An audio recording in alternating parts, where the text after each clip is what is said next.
I need to make sure all the technical stuff is on. Can you? This is very profesh. Is I'm impressed. it? Yeah, look at this. I Riverside. I mean, not like really, it. because I'm literally in my like small brother's room, so I have like all of this like weird shit in the background, but it's fine. Looks gorgeous. Looks gorgeous. Hi. Hi, how are you? Oh my God. I'm so good. I think this is like the first time in a while that anytime anyone asks me how I am and I'm like, I'm good, I'm like, wow, I'm surprised that like I can reply saying I'm good. I'm actually really good. Yeah. I'm so glad. And how I'm are so glad. you? Good, good. Riding the wave of life and loving it most of the time. You feel like you're still in the integration process after like the small like yoga teacher training that you had right now?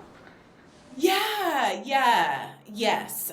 Definitely like that first week. I mean, we're coming into a new week now, and I definitely feel more like rested and rejuvenated. But there was definitely, the week after period, the integration, the contraction. But I'm feeling good. I'm feeling great. I'm also about to bleed, so I'm also feeling that the release is Mm. coming, the full moon. But yeah, I'm feeling good. Oh my God. I'm so happy that I'm able to like talk to you because I had this intention like ever since I came to like the retreat with you guys.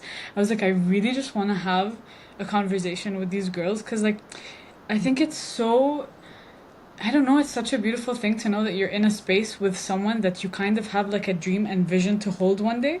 And then there's these people that are already like in that space. And then I'm like, okay, wait, but if I have just like one conversation with them, maybe I can like plant and like a seed for myself. Maybe there's something that you probably know way more than me. So I feel like it's such a nice, I don't know, exchange. It's just, Yes, absolutely. I'm so like excited for you that you're doing a podcast and I'm also creating a podcast and I think that's what we're here to do is support one another and just uplift each other and talk and chat and share it with the world no matter who sees it. So yeah, I'm honestly so honored to be here with you. I'm just setting up my camera so I can film myself in case anything profound comes out. and I think it's so cool that we do have all of these outlets now. Like for me, I remember before I was like I always wish I had a podcast, but I thought there was so much like technical stuff that has to go with it. Like, oh, I need to create an account and then a bank probably, or like I don't know. I just made it so complicated that when I actually Yeah. started the process, I was like, wait, I'm literally just using a medium for my voice, and it's literally not that deep. It's just me recording myself, and it could be Totally. on like a free platform. It doesn't even have to be like monetized or whatever. I think I was a bit stuck on the monetization and like let's see how I can make money from this. But now I'm like using it as an outlet of like inspiration and honestly just even if there's just one person that texts me that's like, "Oh girl, that was so cool that conversation that you had." I'm like, "Wait, that feels so nice to like I don't feel like I even had to try. I just had to show up and like speak to someone." But at the same Yeah. time, it could have just had like a domino knock-on effect for someone else. Exactly. That's what I always say. It's about being brighter, not bigger. And I think Mm. people are so concerned with numbers, but especially with a podcast, we're sharing. And even if there is one person silently who never says anything watching it, you could be changing their lives. And this creates ripples. So it's so worth it. I think it's such a great thing to do. So, yay, I'm so happy for you. Yay! Congratulations. Yeah, and I think you'll never even like even when I thought about it before, I was like, how am I supposed to know if like no one gives me feedback? But then I Mm, think about myself and my journey. Like there's so many times where I would maybe scroll on TikTok or whatever and see a video and I wouldn't comment and I wouldn't like reach out to that person, but it still like made such a huge effect on me. So what makes me think that maybe I don't have like why don't I have the same effect on like other people? But you're right, it's because of the whole like numbers and I think it's a bit hard. I don't know. Like I even fall into it sometimes now and I don't even have a big platform, but I really fall into sometimes like okay, I'm gonna make this because I want to get this amount of numbers or this amount of like reaction or this amount of like views. But yeah, do you feel like you also struggled with that maybe on your journey as well? Because you are online. yeah, yeah, yeah, definitely, definitely. Still, sometimes, we have to get out of our own way. We have to get out of our own way and remember it's not just about us. Yeah. And it's a typical way that we also sabotage and procrastinate to be like, I mean, I was just doing it. I was just looking up a new camera, a new microphone, and I know I don't really need those things. But there's this part of me that's like, but then it will be so much better, it will be so much easier. But it's a way to get in our own way. And yeah, of course it's easy to be like, I want to make money from this, I'm investing my time, or I want more people to watch it, or I want feedback. Sometimes when you're putting things out there, whether it be content or podcast or trainings or classes, whatever it is, and you're not getting a lot back at first, of course it can feel like, is this worth Mm-hmm. it? Like, does this hold the vision that I really had? But you've got to keep holding the vision because it's true. We have to remember how we are. And like, I'm someone who never comments on things. I don't subscribe to the YouTube channels that I watch. I don't even think about it. Mm-hmm. In my life, so many of these people, and they have no idea. And I think it's just that reminder of like, it's not about me. It's not just about me. Hmm. Oh my God, that is so. I've had actually someone literally say that to me like 2 days ago. And she was like, you have to remember that at the end of the day, like, because I want to teach yoga. So she was like, just keep in mind that you're not doing this for yourself. Like, this is not just for you. Like, there's a way bigger picture to that. And that's so true. And that's so true. And I think like you need that as a constant reminder. I think to have like that driving force of like, okay, I'm doing this right now. And it's so human for me to want results. And it's so human for me to want that like instant like gratification. But to understand also that it takes so much like patience. And I think also coming back to your why, like really understanding like why are you even doing this? Like what is the actual root of everything that you're doing? So Mm. yeah, like do you feel like you have a concrete why with everything that you're doing? Or do you have to reframe that Oh, maybe? that's a good question. Do I have a concrete why? I would actually answer no. I Hmm. don't think my why is concrete. I think that in my work and in what I offer, I have started to embrace change. And only when I started to embrace change in the way like water flowing, of this flow of energy is when things started to grow for me. When I Mm, felt like I had to have a specific niche, a specific why, something so specific, it actually kind of stunted me. It kind of put more obstacles in my way. And I think my why is solid, but it's more of a feeling. It's more of a feeling to be of service in the ways that I'm called mm. to be of service. And that is micro shifting and changing all the time. So it's hard to put it into words. So for that reason, I would say it's not really concrete. No. And that is Yeah. so true that it is like interchanging. I think it is maybe a bit like selfish to say that your why is going to stay consistent for the rest of like your journey because you are currently changing and you're like literally always changing. It could be from like a month to a week. So it does make sense that your why would like change, but maybe you do have that subtle inner knowing of like, okay, but I'm doing all of this even within the changes for this like specific motivation or the specific truth that you Yeah. hold on to. And I think Yeah. Yeah. that I've went through a period like or a phase in my life where I was like, you know what, I'm gonna try this whole like just being free, going with the flow, doing everything, not having like a set Mm. goal or let's say like a set vision. And I Yeah. found that like when I fell into that, I kind of like fell into a rut and became a bit lost and a bit confused and a bit like, wait, but what am I actually doing with my life and all of that? But I don't know, I think I fed myself so much of the information of you need to let go of everything and you need to stop being in control and you need to like just go with the flow. But I think I've realized to some sort of extent that there is also a balance with that. And there is some sort of direction that you should, not even you should have, that I want to have because I want to do something with my life. And I do feel like this strong like desire to share. But I've been finding it really hard to have that balance of like, okay, but when do I know when to like kind of slow down and take a deep breath and prioritize myself and when do I go out there and like just do what I have to do. So do you feel like you also found that like balance between yourself or are you still navigating it or is it like forever shifting as well? Yeah, that's a really, really great question. And we actually just spoke about this in depth in our training. And as I always say, I really believe it's different for everyone. I actually believe the way that we need to do things and prioritize our work and the ways we are of service or we put ourselves out there is different for different people. Mm, In my experience, and this is how I found the flow.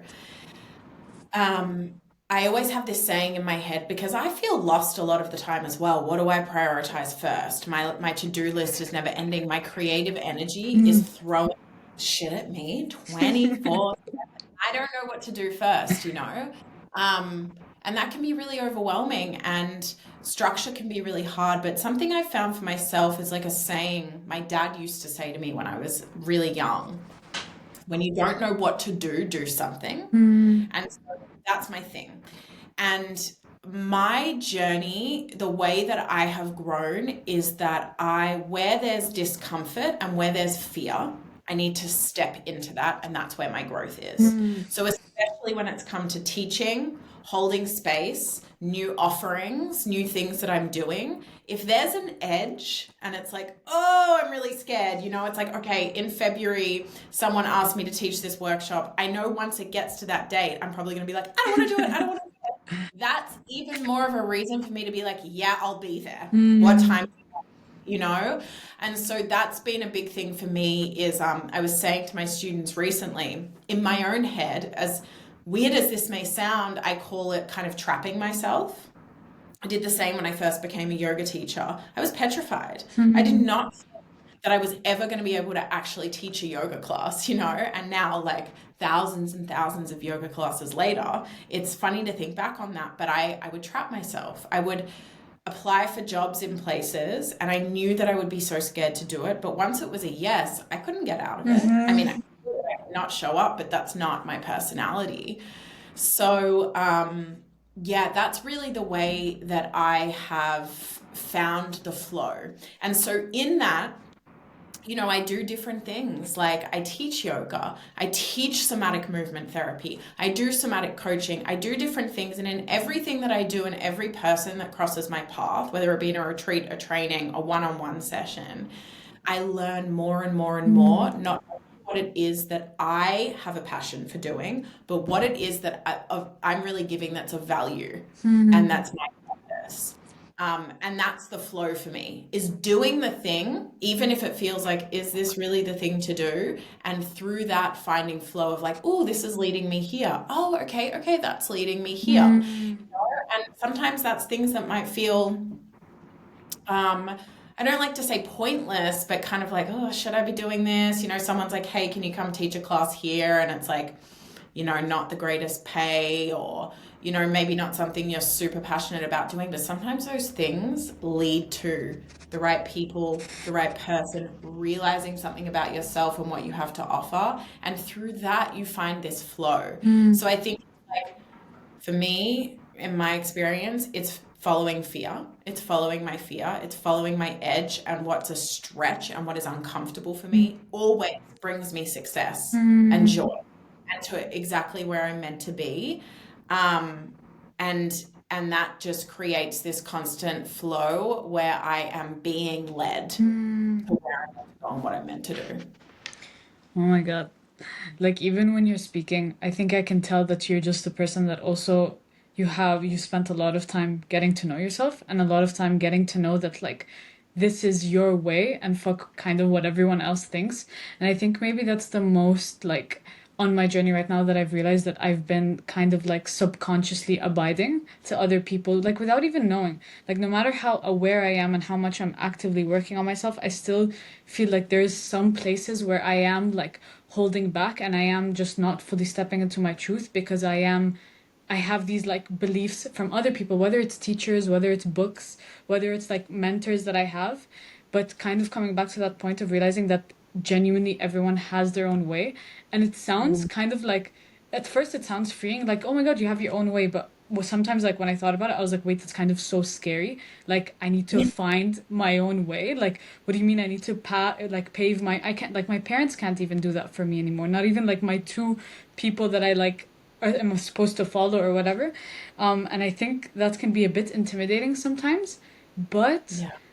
so worth it in the end. And I can tell, like, even now from when you're talking and you're saying, like, what you're working on, I can tell that, like, whatever you did right up until now has served you nothing but your own, like, betterment or your own good.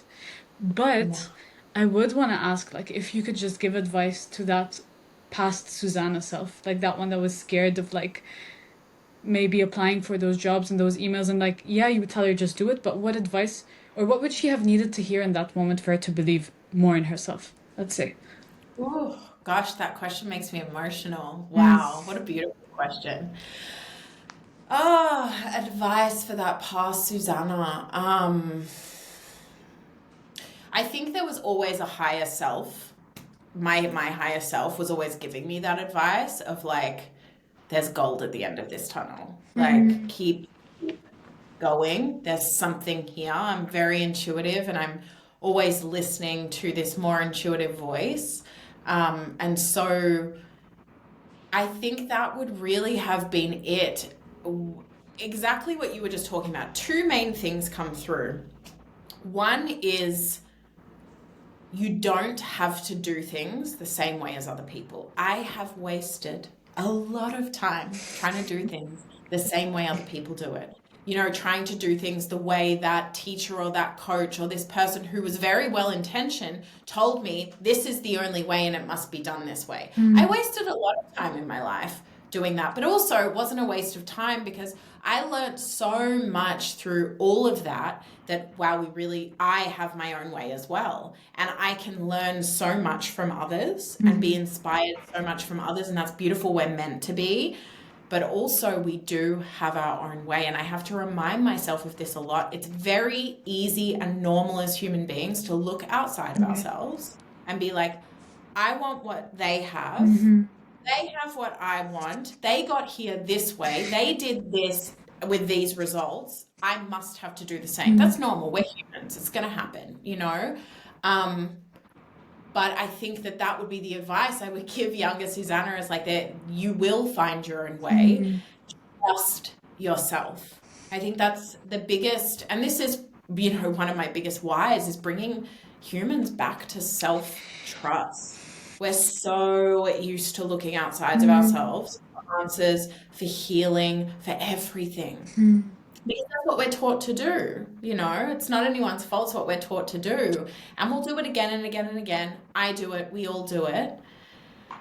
But we can trust ourselves. And there's always this deeper voice, if we listen enough, that will let us know the way to do things. And yeah, to have patience. And it's going to be clunky and it's going to be messy. And you have to make mistakes along the way. You have to take the jobs that end up being not the thing, or you have to teach the classes that are not the thing, or do something that's not your style to realize, like, oh, okay, this is where I'm meant to be, you know? So I wish that girl knew, and she got there eventually, that to embrace the messiness Mm-hmm. and embrace the funkiness, and that it's not meant to look like someone else's path. It's meant to look like mine, and it's definitely not meant to be a straight line. It's wiggly, it's wobbly, and it's all fucking over the place. And that's the beauty, you know? Mm-hmm.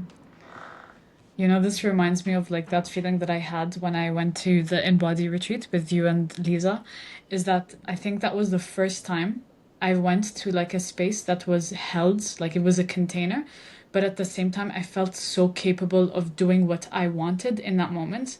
Like even though you guys were guiding us and there was like things like quote unquote instructions that you were telling us to do, but I felt like I had the full autonomy to like do what my body wanted to do. And I feel like that's Yeah. so rare nowadays. I feel like genuinely, because I think before we used to like have a lack of resources, but now I think we have an abundance of resources when it comes to like teachers and being online, that some teacher can say like all the right words and all, and they could be genuinely also doing it out of good intent, like they have all the right things, they were educated, and their like intention is genuinely to like make everyone feel at home. But it's different when you feel the subtle feeling of someone actually giving you that like energetic space that you can feel in the room itself.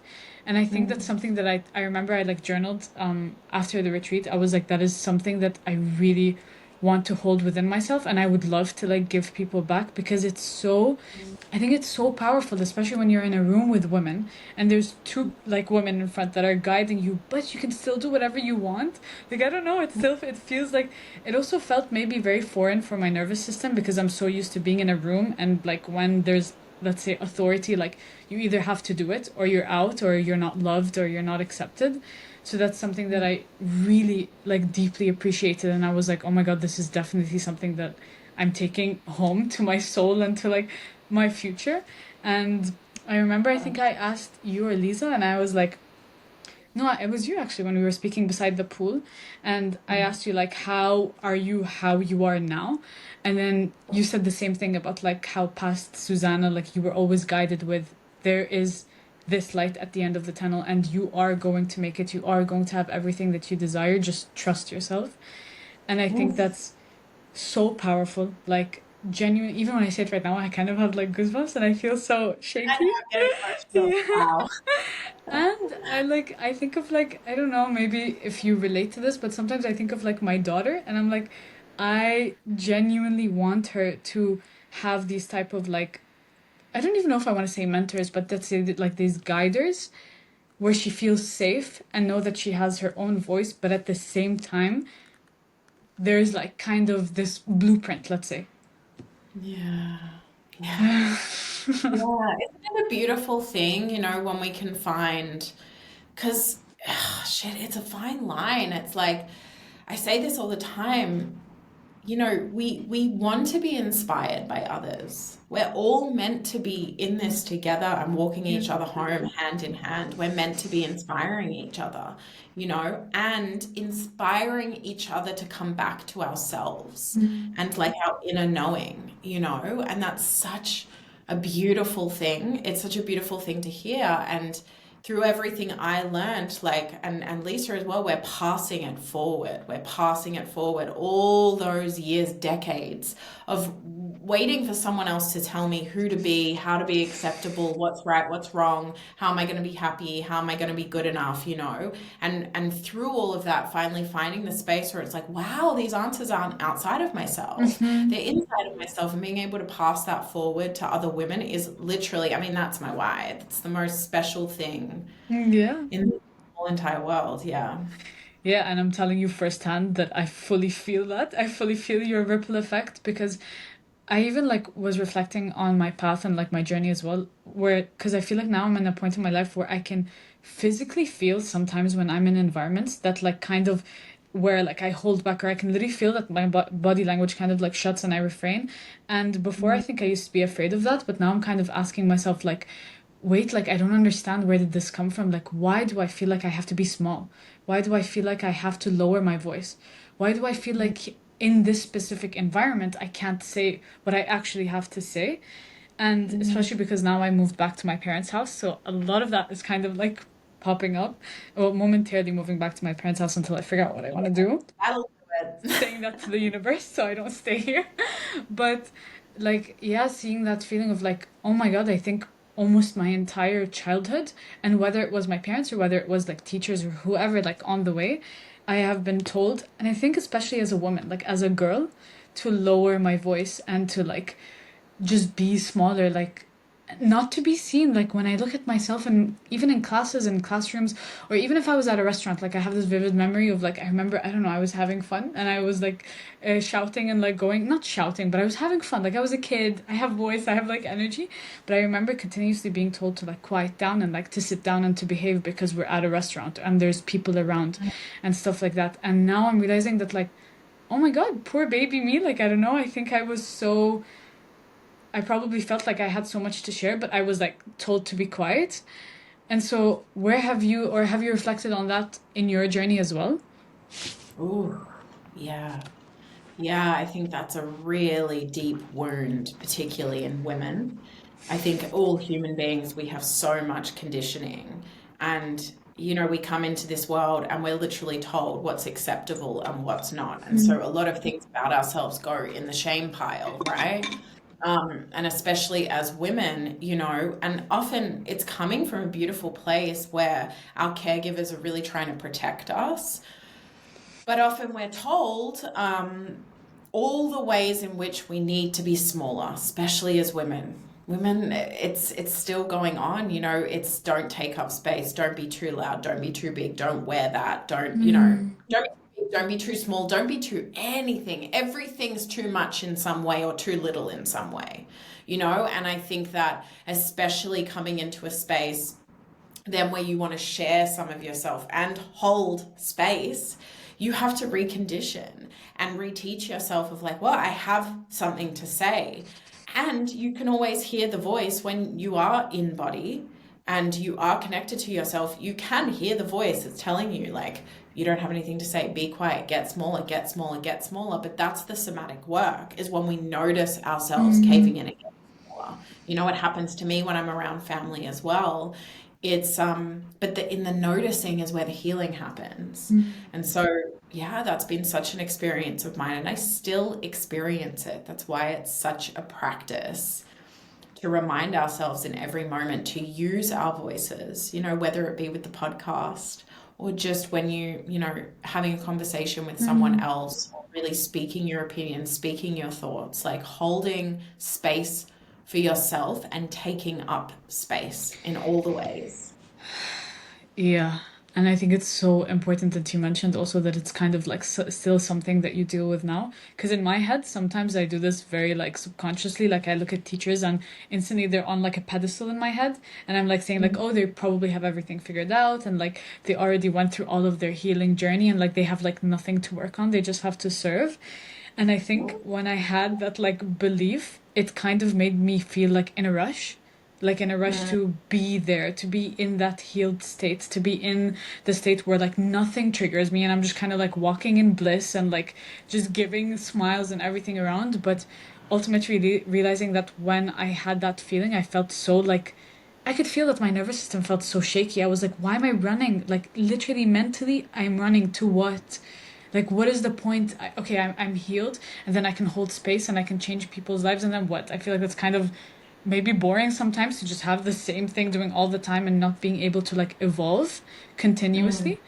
So I mm. think that's a very like just humbling mindset to have, to be like, okay, even when you're a teacher, you still have so much to explore. Like, there's so much more, but maybe you just Yeah. become more gentle with yourself. I mean, we're all humans. And I think that that is something that I feel so strongly about, probably more than anything, is being in this space and holding space. I feel, from my perspective, I am offering what has been life changing for me, what I feel passionate about because of what I've experienced, in order to pass it forward, in order to create these ripple effects. And something that I feel like isn't done enough, and what Lisa and I did at the retreat that you were at, what we do in all the spaces we hold, is we open the space with nobody's on a pedestal. We are all together in this. We're all learning from each other and we're all inspiring each other. And this needs to be more common, because as we're talking about being small as women and making ourselves smaller and not speaking up and not taking up too much space, what we do is that we then find ourselves in spaces where we repeat that pattern. So I did it for such a long time as well, where you have a teacher and you're like, wow, they're up there and I'm down here, because that's familiar, right? It's familiar to be smaller than someone. So we put ourselves, subconsciously, we put ourselves in that place again, but nobody's above anyone else. Nobody's above anyone else. And if we find ourselves in spaces, and I want this to land for whoever's listening as well, if we find ourselves in spaces where someone is making us feel we are smaller than them, we are below them, you're in the wrong space. That's not healing. That is creating a perpetual cycle of I'm smaller, I need to make myself smaller, and this person is more evolved and bigger. And it's also an illusion. It doesn't matter how spiritual you are, how much healing work you've done, how far along on your journey you are. This is a practice, and everyone is a human. And you said something before that was really interesting that I want to touch on, of like, feeling like you should never be triggered again. You said something to the effect of that. We're meant to be triggered. It's not, this is also this weird thing that's come around in the trauma world and nervous system of like regulation, right? We should always be in rest and digest. We should always be regulated. We're meant to get triggered. Our survival response is there to keep us safe. It's not going anywhere. We all get triggered. We are just learning awareness. You know, so many people unaware of their bodies, unaware of their triggers, unaware of what's going on, unaware of their capacity and their window of tolerance. And the more that we do this work, like for example, when you were on the retreat with us and you said like, wow, I can be in this session, but I can move how I want and I can listen to myself. That's the practice. You're listening to your own body and what it needs, because I can never tell you what you need. I can never tell you what's right for you. You know, I can pass things forward and maybe they're helpful and maybe they're inspiring. I hope so. And nobody knows better than you. And so I think that we need to create more spaces. This is my biggest calling. We need to create more spaces where we are reminding every person that's coming into that space that we are on an equal ground. Nobody is above anyone. Nobody is on a pedestal. I don't care how much ayahuasca they've drank or retreats they've been through or how spiritual they are or how many times they meditate a day. It doesn't mean anything, you know? How we view other human beings, we are all equal and we're all inspiring each other, you know? And I think that's such an important piece in this work, if not the most important, because the last thing I want to say on it is, when we're coming into these spaces that we're talking about, you know, these retreats for healing, somatic healing, yoga, nervous system work, whatever it may be, often we arrive in these spaces because there's something that we're working on or that we want to change, or there's something that's not working for us in our lives. Usually that's the reason why people come into the space. And that's okay, you know. And it's very easy for those people, including myself when I first came into the space, to continue the cycle they're already on of I'm not good enough as I am and I need to find a way to be good enough, acceptable, whole. If I heal, I'll get to this point. If I'm like her, I'll get to this point, and then finally I'll be good enough. But this is the cycle that we want to stop. Is like, you're not working towards becoming whole. You're whole as you are. Let's support each other through that to get to know ourselves deeper. And the only way we can find wholeness is meeting ourselves in all of it, you know, that you are just as good when you're achieving all the things, and also when you're lying in bed having a day where you're not feeling your best, or you're sad, or you're angry, or you're grieving, or all the things that are wrong. You're just as whole when that's happening as when you're having a 6-figure month, you know? So I think that's a really important piece. I just went on a rant, but No, but like everything that you said, like even I think you hear this a lot of times, like even when we say this needs to be a space that like other people should hold. I've been to spaces where people say the same exact words that you say, but it's not felt. Like I can literally be in the room and I'm hearing everything like ring, but my body just, I'm like, it doesn't, I don't know, it doesn't, like the words aren't matching the actual frequency of what you're saying. So like even when you're saying it through the phone, I can feel its depth. And I think it's so important to realize that sometimes we can also get so like carried away with like words and titles and the same thing of like numbers, but it's genuinely asking yourself how you feel. Because I will never forget that feeling when I entered the room and I genuinely felt like there is no, like you didn't even need to introduce yourself, but I can feel that I'm everything that I should be right now. And even that like sentence that you said of like you're already whole, I think that's an affirmation that I wrote down on my phone and I literally had to force myself to embed in my head, because I was like, it is so true. Like if we just layer back, you are already whole. You just went through shit in your life that kind of like shook that belief that you're whole. And right now you're kind of like unlayering. And I even made an episode about this once where I remember, and I was like, when I psychologically made that difference of like healing is actually unlayering and not needing to reach like this certain outcome, I think I instantly felt my body relax. Because I'm like, 100%. like it's Yeah. already here. Like there's nothing I need to chase, or there's no retreats that I need to go to. There's no like healer that I need to speak to. Like I, even though I truly do believe that those spaces are mediums. Like they're mediums for you to come back to yourself. It doesn't mean that like you shouldn't go to any retreat, or that you shouldn't have a mentor, or that you shouldn't speak to that. Just listen to yourself. I mean, I wouldn't have been able to listen to myself if I didn't hear other people's stories and hear, or even guided by other people. So yeah, like kind of reframing that, and going like it's an unlayering process. Like holy shit, like Yeah. it's not like this whole grand thing that we make it seem to be. Mm. Exactly. Yeah, it's so true. And being in spaces where people show their humanness as well, and I think in the spiritual community, in the healing world, there's a lot of holier than now, enlightened stuff that's just not real because we are all humans. And we learn when we come into this world, as I said, what's acceptable and what's not acceptable as according to our surroundings, which is, all illusion as well, because it's just cycles of what other people were taught and learned, and then they pass that on to us. And so people spend their whole lives trying to escape their humanness. But guess what? We're never going to escape it. That's why your body relaxed when you realize, like, wow, this healing journey, I'm not reaching the top of a mountain. I'm here. This is it. This is it, And it's just a practice.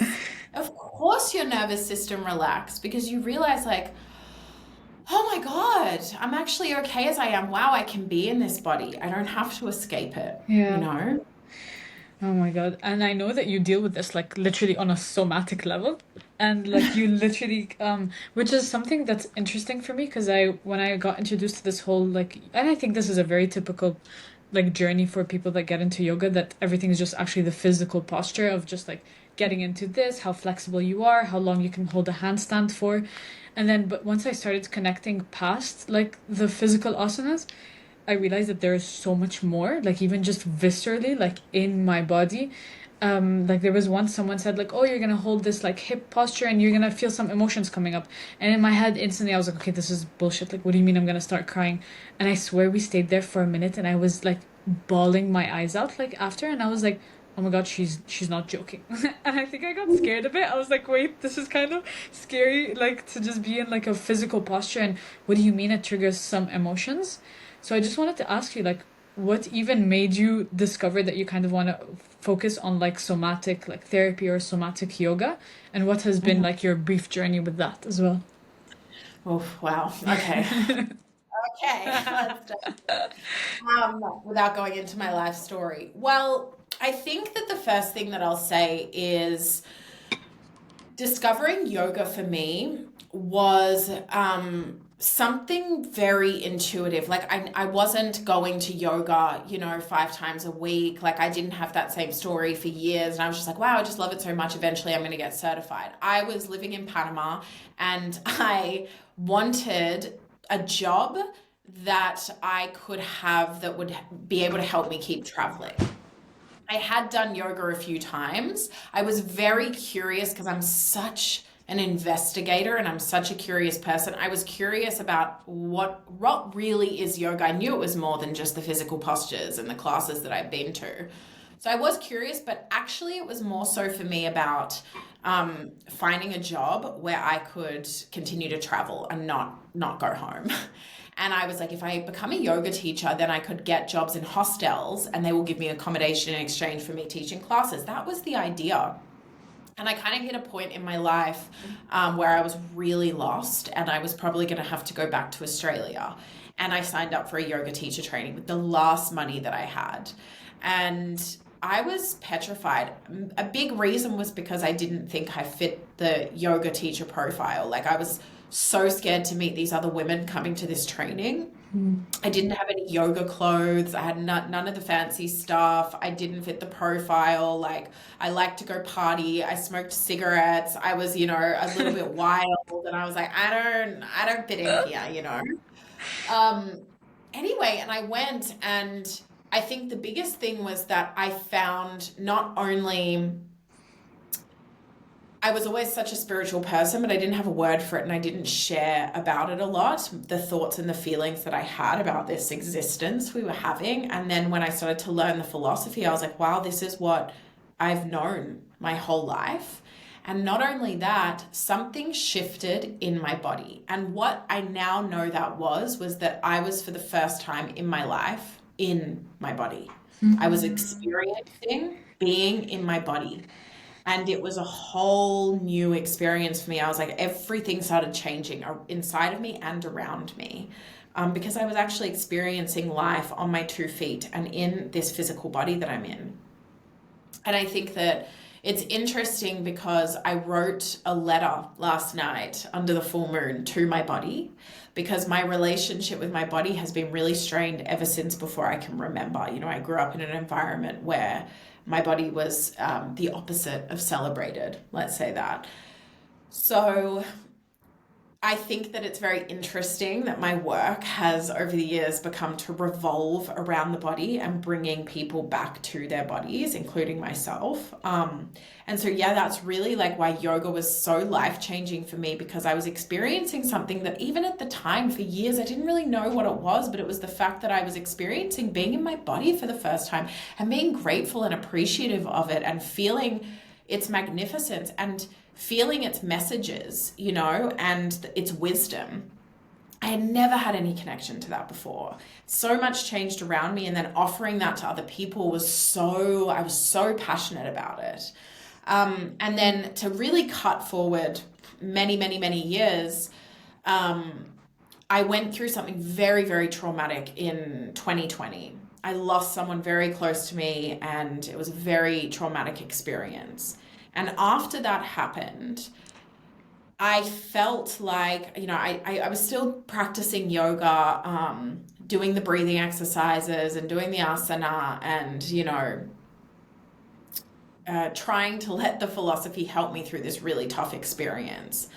And I was in talk therapy, but something inside of me, there was a feeling where something wasn't being completed, wasn't being resolved. And I'd already learned about trauma. I'd already learned about the nervous system. I felt like I knew what was going on, but there was just something missing from everything that I was doing, you know. And I was doing so much therapy, and I thought, like, this is perpetuating something. And I love therapy, by the way. I'm a total supporter of it. And then I found myself, I wanted to study to be a coach. I wanted to start doing one-on-one coaching. And I was thinking about doing a training, and I was looking for a very, very long time, and I wasn't connecting with anything. You know, as I said, I'm a very intuitive person. So I was like, if it's a full body yes, when I stumble across it, I'll know, because that's happened so many times in my life. And it wasn't happening. And then I found this training, and I didn't really understand what it was about. I knew that it could be helpful if you wanted to be a coach, and it was somatic something, and I didn't really know what somatic meant, you know, like we'd learned about it in our trauma trainings, but I didn't really grasp it, you know, and I was still so deeply grieving from this experience that I had. So deep in grief. And yeah, I went into this training very intuitively. I was like, my God, I must be crazy. I don't even know what I'm signing up for. And it was a somatic training of a particular somatic method. And I experienced through this method something so profound in my body that I had just never experienced before. And as I was learning about it, in these classes, it wasn't landing at first. It wasn't landing. I was like, is this really true? You know, this release that he speaks of, and releasing this grief and rage and anger through our bodies. Like, is this really, like, I wasn't really buying into it. But then we did a practice one day, and I felt like decades worth of release that had been dying to come out. Everything that I've been feeling in talk therapy, in my yoga practice, that wasn't being moved, was finally being moved out of me. And that moment was like, oh, holy shit, I need to go deeper into this. And so first, I just went deeper into it with myself. And again, it was this experience of I was so deeply in my body and in the experiencing of my life. Like, I felt like I was in my life for the first time in a long time. And I just started to delve deeper and deeper and deeper into somatic work. And again, I started to notice my world around me changing, and my experiences changing, and my whole entire energetic field changing. And from there, I just continued to study and to offer classes and to see how also it affected other people and if it was helpful for other people. And once I started to see how incredibly powerful these practices were, I started to combine everything together. I started to combine my yoga teaching, the somatic work that I had learned. I decided to combine it all together, and I realized it's all the same thing. We're working with the body. It's like we're in life, we spend so much of life interpreting everything. And that's just a fear response, and that's also just trauma, is because we feel like we have to interpret everything because we're not okay just as we are experiencing our life in these bodies, you know? And so I just started to find this art of experiencing rather than interpreting. And I'm the type of person where I'm like, whoa, I have to offer this to other people as well. You know, this is now a part of my calling, and it's just grown and grown and grown, and I'm still studying. So yeah. long Oh my God. Yeah, I do think it's a whole other level of like healing because you literally do have to enter that state beyond the mind and literally into the body. And I think it's not easy. Like, even if some people might hear this, they're gonna be like, what does that even mean? Because I used to be that person as well. I used to be the Me. person that like sat in the room and be like, what do you mean look inside? Like, what am I looking at? What am I don't even know how to feel. But I think before I used to like blame myself and be like, but why can't I feel? Is there something wrong with me? Am I just too broken? Do I just have a lot of shit to deal with? But then realizing that it's normal because we're not taught. We're literally not taught these things, and we're not even taught how to tell ourselves when we're full and when we're hungry. So, like, even just these small, subtle cues. And there was something that you said actually about that made me like so emotional because I feel like I deeply resonate with it. Is that it's crazy how you're saying that what you work with now is the most thing that you struggled with. And Mm. it's the thing that I think I also am realizing now in my journey that like even if it's like not physical from the outside, I just did deal a lot with my body and just a lot of judgments, insecurities, and not accepting a lot of parts of myself like physically. Mm. But and I always thought I had to steer away from that. I was like, okay, this is the most thing I'm insecure about, so I need to find something else to like occupy the mind, to like what's my passion and what's my service, because it's not going to be that I have to work on, that I have to like leave until the rest of my life. But realizing now that like wait, I actually have, because of how deeply maybe insecure and all of the stuff that I dealt with in my body before, I have so much knowledge and wisdom about my own body because I had to deal with it because it was there all the time. And that there is some like tweaks and some things that you've learned from your journey that you can share with people. And I think you could even walk it. Like sometimes you can tell when someone knows their body. And I said this before to like my friend. I was like, I can just tell that you're embodied. And she's like, what does that even mean? I was like, I don't know, you just walk it. Like I can feel that when you walk, you know what your body is. Does that make sense? Mm. Yes, absolutely. It makes sense. Yes. And isn't that such a beautiful thing? And I think that also this comes back to holding space and teaching.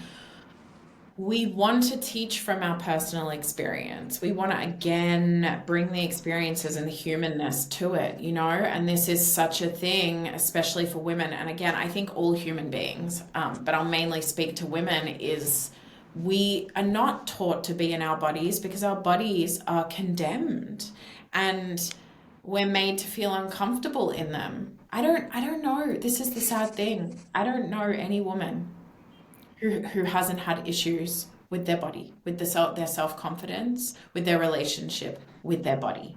And this has been one of the biggest things in my life, one of the biggest things in my childhood. And it's devastating. So, of course, when someone says, go inside, our nervous systems don't even want to let us do that because we learn this is not a safe place to be, whether it's because it's being objectified or it's being scanned and being wronged.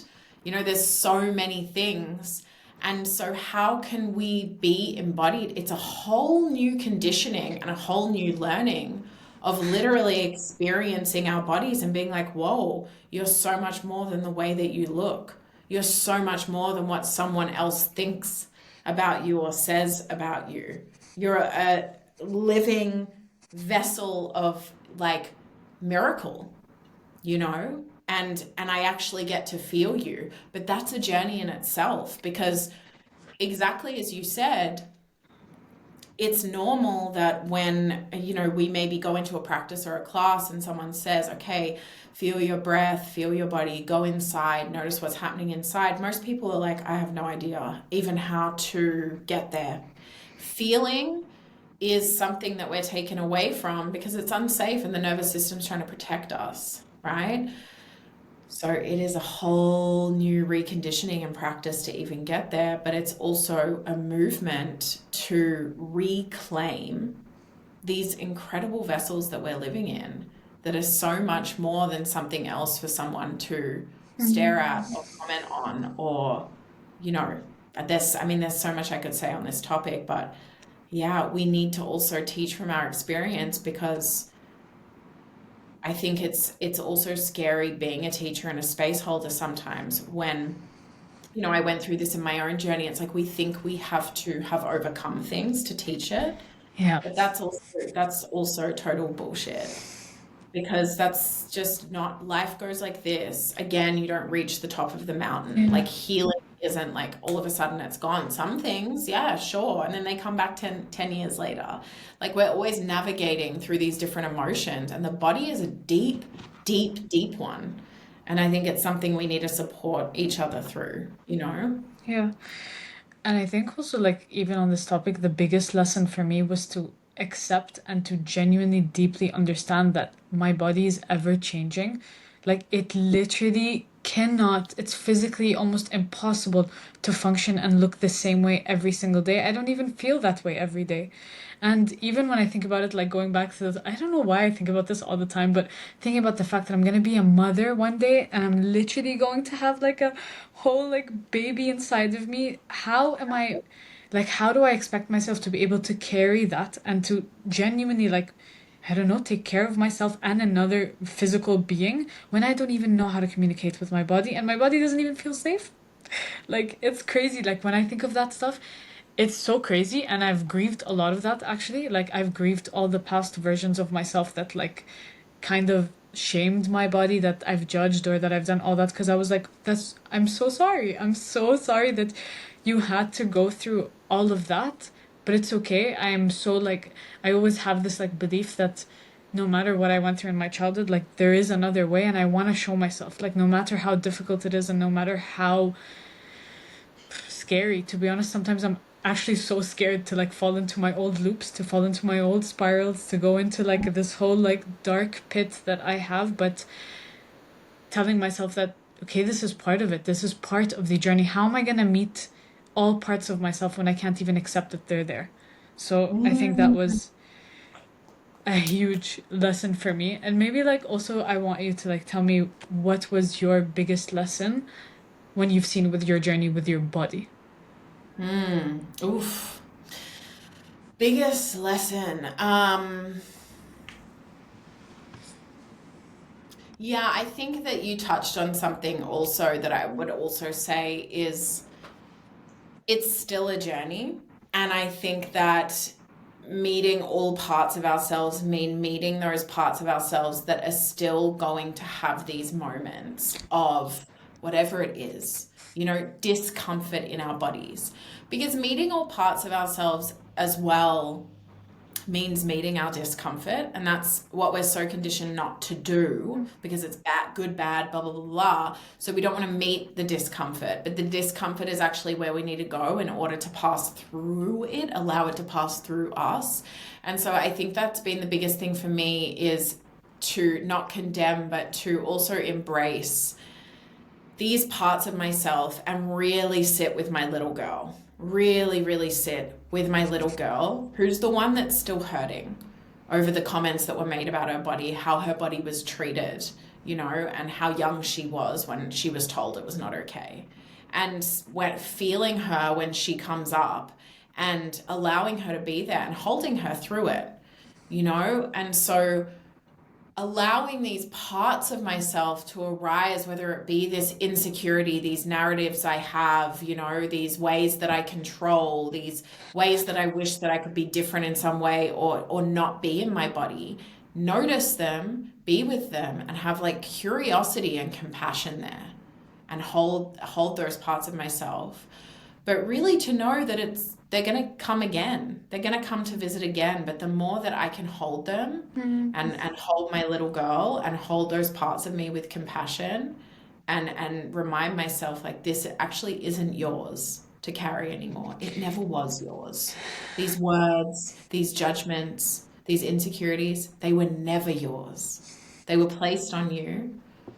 And now we acknowledge them with compassion and curiosity and as the witness again and again and again and again. Until that's the practice, you realize this isn't me. It's not real. It's the same practice with the mind, you know?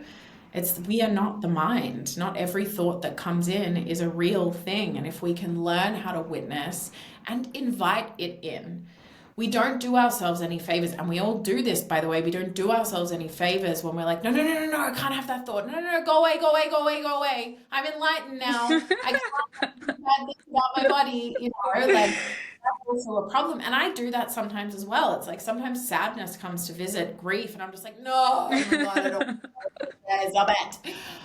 But when it comes up, we have to allow it and we have to embrace it. And that's the practice. And that's where shift happens. So I think for me, that's been one of my biggest, the biggest parts of my journey. And I'm still learning. And as I said, I wrote a letter to my body last night, you know, and it just came through. Something inside of me was like, write a letter to your body. And it was like the most beautiful piece of poetry I've ever written in my whole entire life. And it was realizing that this body that has been the most uncomfortable thing for me to be in my whole entire life and such a cause of pain was never actually my body. It was never actually my body. It was never actually mine, you know, and acknowledging all of that and apologizing to my body and having immense gratitude, you know, and that this body is me. I am in this body. I'm not trying to get out of it, you know? So, yeah. I feel like crying. I feel like this is the most. I'm not even. I'm ovulating. This is like peak, peak cycle. But I feel like crying every Well, 2 seconds. cry it out. My eyes have been getting watery as well. Cry it out. It's good. It's Yeah, healthy. I'm Real honestly. I'm so grateful that I am at a point in my life also where I'm able to have such open and vulnerable like conversations about a topic that I feel like I have just not even invited myself to think about because I was so joy. afraid of it. So I think it feels like kind of a full circle moment to be speaking to someone that literally is embodied and went through those things. And like although I still feel like I still have a long journey, but I do feel like I came a long way and it just I don't know, it feels so nice to be surrounded to like even to have this like resonance to be able to call you and the universe having it aligned. I don't know, it feels very like we did it, baby. We did it. Yeah, we did it. We did it, and we're still doing it. And that's Yeah. what we're meant to do, you know, have these conversations and in spaces like this for other women, for other humans to hear and to realize, like, shit, I'm not alone, Yeah, you and I'm know? so excited for you to have your podcast because I also feel like I've been just bored of my normal podcast. So I'm like, okay, I need some more freshness. I need like more fresh air. So I'm so Yeah. excited for that. And maybe just to like lastly like wrap it up. Do you feel like you have one intuitive like message or advice that you would like to give me? Mm. Mm. One intuitive piece of advice I would like to give you. Mm. What's coming through is pretty simple, but just keep going with everything that you're doing right now. And I don't even know everything, but there seems to be a strong message of like keep doing it. Something's growing here. Like the roots at this, I see things in pictures in my mind, and underneath whatever it is that you're building and you're growing right now in your personal life, in your work life, whatever it is you're doing, you can't see the incredible stability of the roots that you're growing underneath. And just to keep going and know that eventually you're really, really, really gonna see the fruits of your labor. Yeah. I'll fully Yeah, receive that. that came through the ether, so someone wanted you to hear it. Oh my God, I feel so good. You know, after a conversation, sometimes when you literally feel like your whole body is like stretched out without even needing to be stretched. Yes, that's how we It's, should yes, this feel. is how it should be. Holy shit. Anyways, thank you so much, Susanna. It Oh was my an gosh, thank honor. you. Such an honor and a pleasure to be here. I'm so proud of you and just thank you for showing up for me, for yourself, for all the other people in your space. And it's truly a pleasure and an honor to support you in all of it. So keep going and thank you for having me. Thank you, and I can't wait for you to witness the rest of my journey. Hopefully, Yeah, hopefully the rest of my long journey. yeah. I can't wait. I can't wait. Good luck with Thank everything. you. Bye bye. Thank you. Bye.